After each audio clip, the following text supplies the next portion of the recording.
Shot in 4K ultra high definition. Your number one source for local news. WRAL News. Coverage you can count on.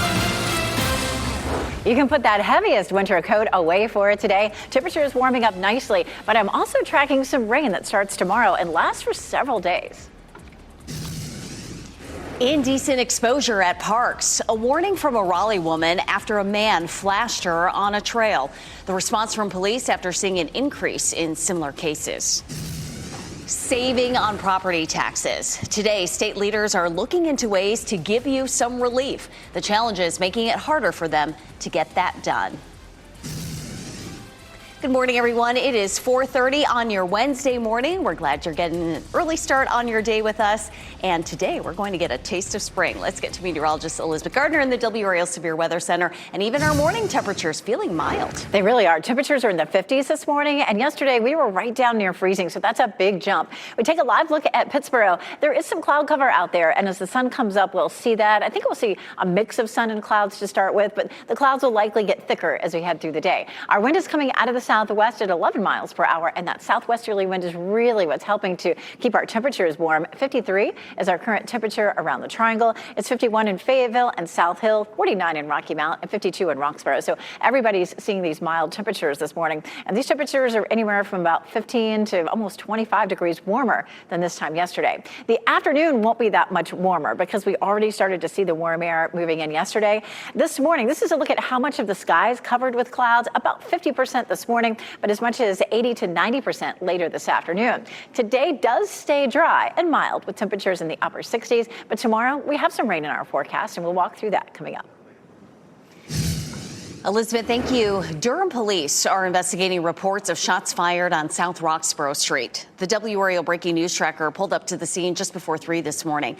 Police have confirmed that nobody was hurt. There are no suspects at this time.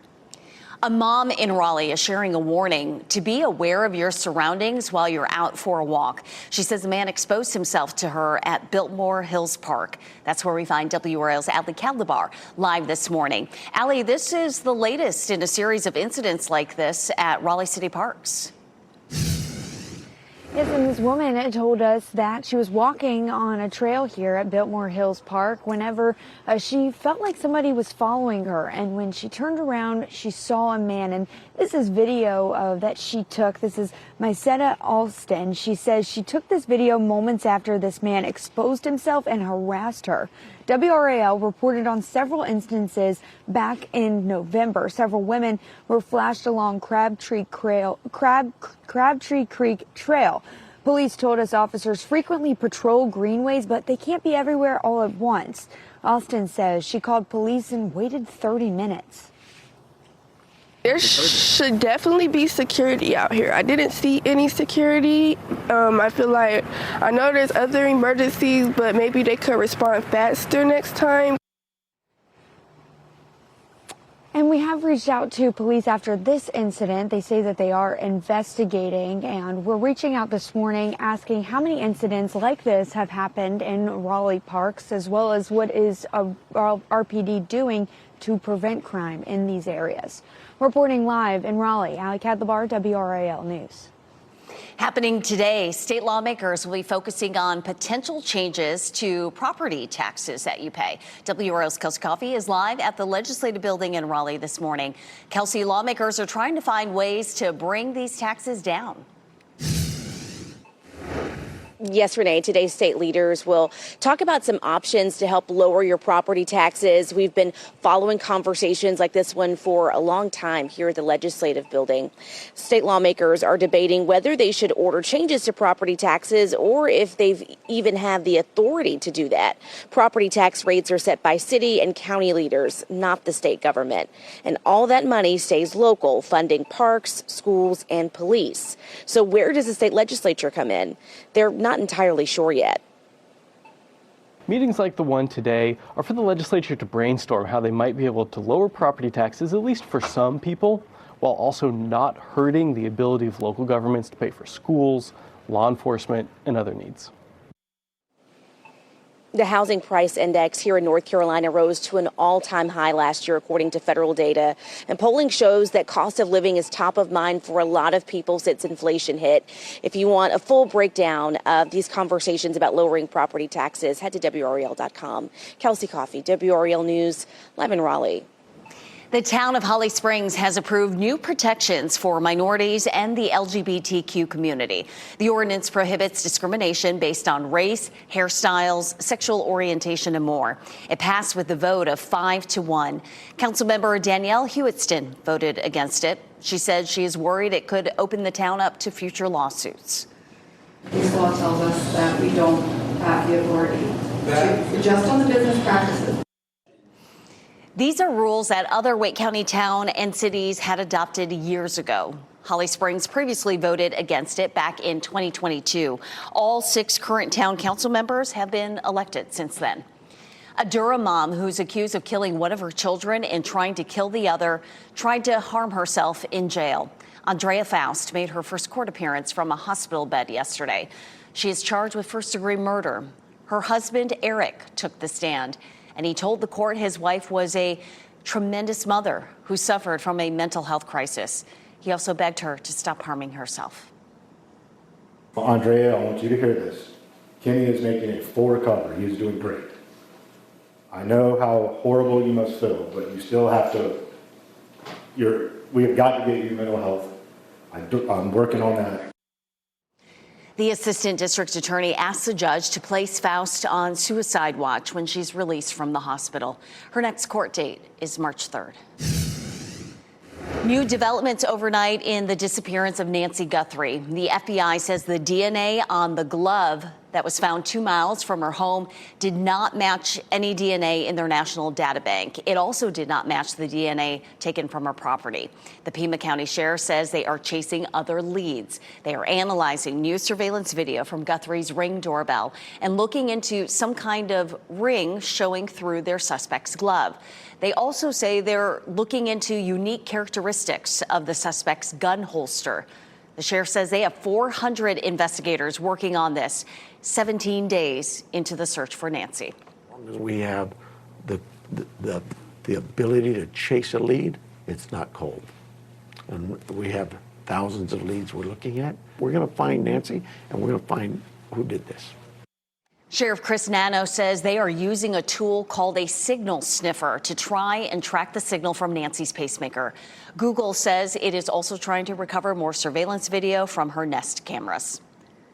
In Durham County, deputies are looking for a man who shot a driver in his car at a busy intersection. Sky 5 flew over South Miami Boulevard and TW Alexander Drive around noon yesterday. Investigators say this all started on Globe Road. A man got out of a car and fired several rounds into another car. That driver was taken to the hospital. The shooter got back into his black car, possibly a Mustang or Camaro, and drove off. No word on a motive for the shooting.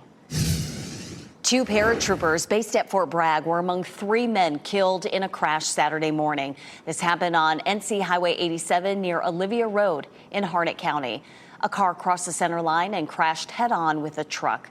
The 82nd Airborne Division confirmed specialists Romeo Fleck and Charles Arthur Jackson were in that car. A 3rd soldier was also involved. The pickup truck driver they collided with also was killed. A group of protesters gathered in downtown Raleigh to demand the release of a detained North Carolina-based Muslim leader. Imam Mohammed Al-Khashab was detained by ICE and transferred to a detention center in Georgia.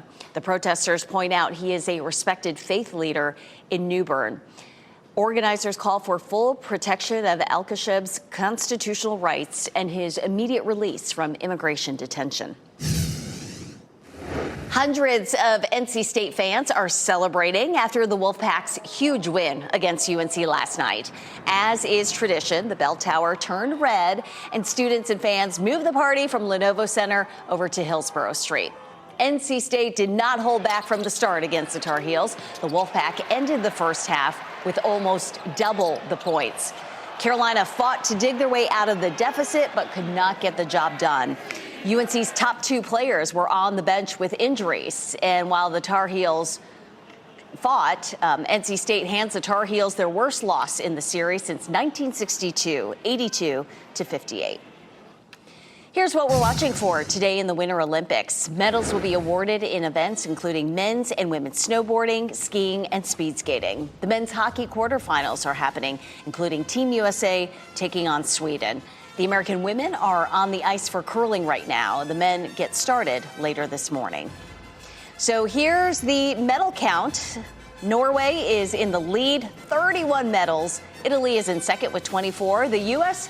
is in third place with 21 medals overall. Germany and Japan round out the top five. It is 4:40, final report. We're getting insight into the mid-air collision over Washington, D.C. that claimed the lives of more than 60 people last year. What officials say could have caused the crash. And quicker response times. The new approach Wake County EMS is taking to ensure the most critical emergencies are being prioritized. Here's a live look at Pittsburgh this morning. We have spring-like warmth, joined by spring-like showers in the coming days. Meteorologist Elizabeth Gardner will time out each round and shows you how much we can expect.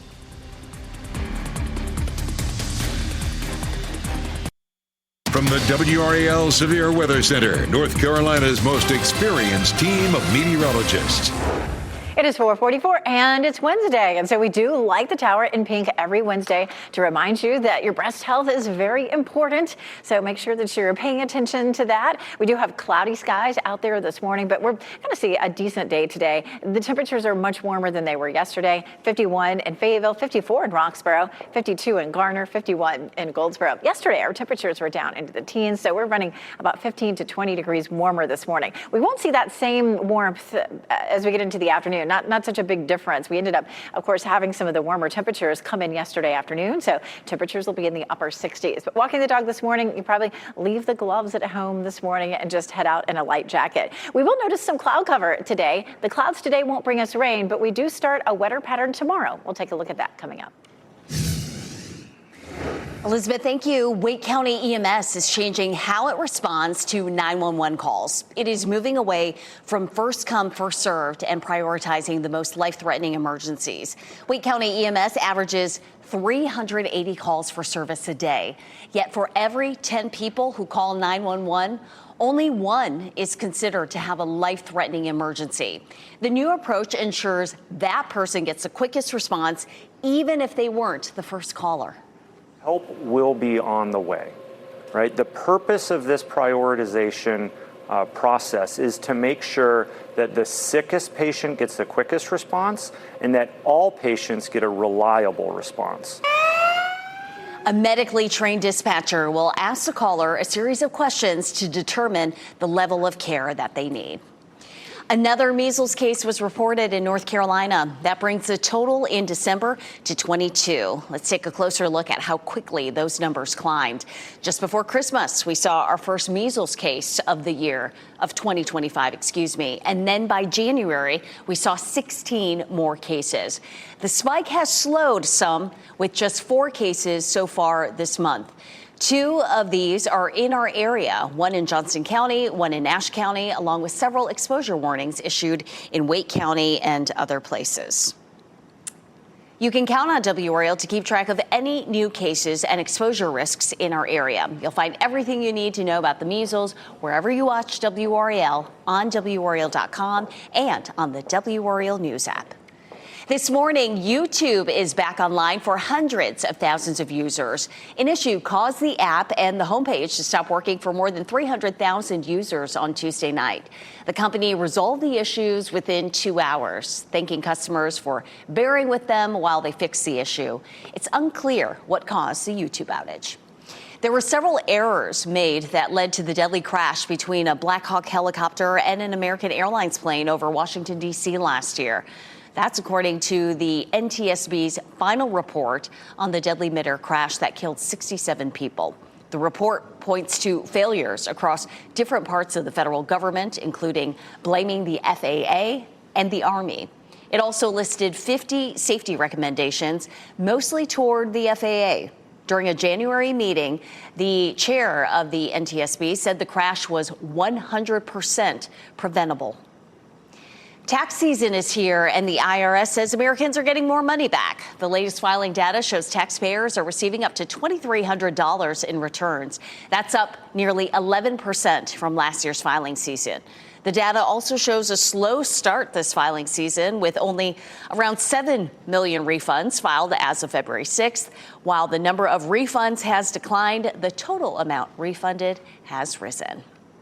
It is 4:48. Let's get a check of your weather with meteorologist Elizabeth Gardner, and those southwesterly winds bringing us that warm air. Oh, yeah, that means spring around here. But you know what that means in the summer. We're not even going to talk about that. All right, a couple of things happening. The high pressure system that brought us all the sunshine yesterday is moving offshore, rotating clockwise. So that does push that wind from the southwest up into our area. So that's where all the warmth comes from.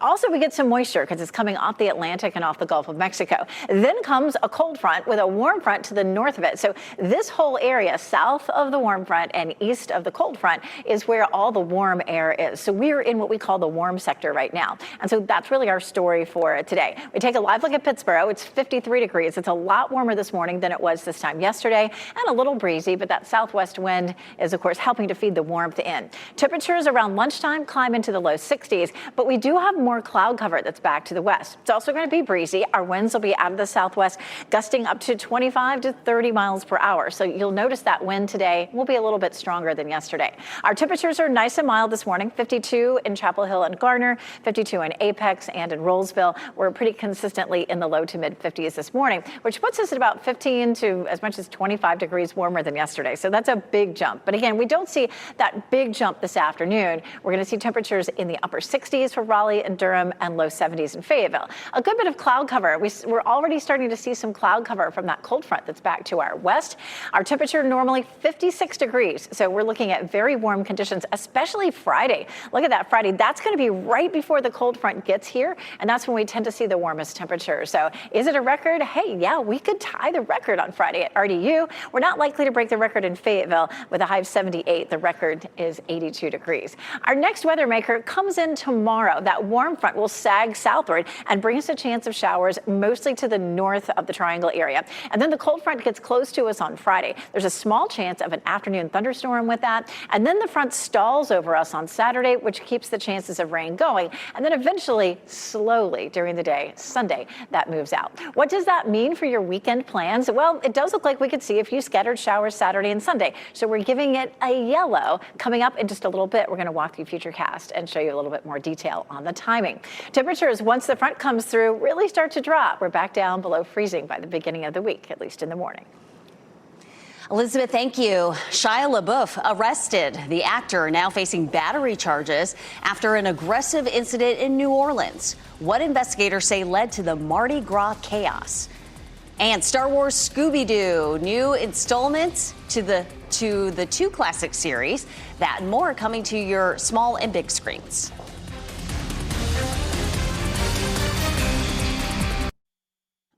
Actor Shia LaBeouf is facing battery charges after allegedly assaulting two people. This happened early Tuesday morning during Mardi Gras in New Orleans. Police say a staff member at a business tried to remove the actor after he reportedly got aggressive. That is when LaBeouf allegedly assaulted two people. The actor was held down until police arrived. He was injured and taken to the hospital before being released. From Star Wars to Scooby-Doo, David Daniel has your entertainment news in today's Hollywood Minute. I can use some information. Whoa, for this price, I'll tell you whatever you want. I'm looking for a HUD. Close for the night. Thank you. Yes, that's Martin Scorsese as a voice actor in The Mandalorian and Grogu. Pedro Pascal and Sigourney Weaver lead the cast of the first big-screen Star Wars installment in 7 years. The official trailer just dropped. The film opens in theaters May 22nd. I think I try to keep a positive attitude wherever I go. McKenna Grace reportedly is getting her Scooby on. Variety and Deadline report the actress has been cast as the young Daphne Blake in Netflix's live-action Scooby-Doo series. The show will explore how the Mystery Incorporated gang got together. It's easy to say it's the drugs. But what about if it's me? What about if it's really Billy who's doing this? Billy Idol Should Be Dead looks at how the punk pioneer survived to become a music and cultural icon. This is a first-look clip from the feature-length documentary, which opens in L.A. February 23rd, New York February 25th, and wider on the 26th. In Hollywood, I'm David Daniel. Bruce Springsteen is launching his next tour. The legendary rocker says the Land of Hope and Dreams tour will be in celebration and in defense of America. It kicks off in Minneapolis on March 31st. The artist says the first stops will be in cities where immigration and customs enforcement has been present. Tickets go on sale this week. Ahead at 5, a new warning from a Raleigh mom after a man flashed her on a greenway. How police are responding after seeing an increase in similar cases. Property tax relief. Today, state leaders are debating ways to help you save on owning a home. The challenges that are making it harder for them to get that done. Plus, helping student performance. Wake County Schools wants to better support lower performing schools. An update on the program in place across the county.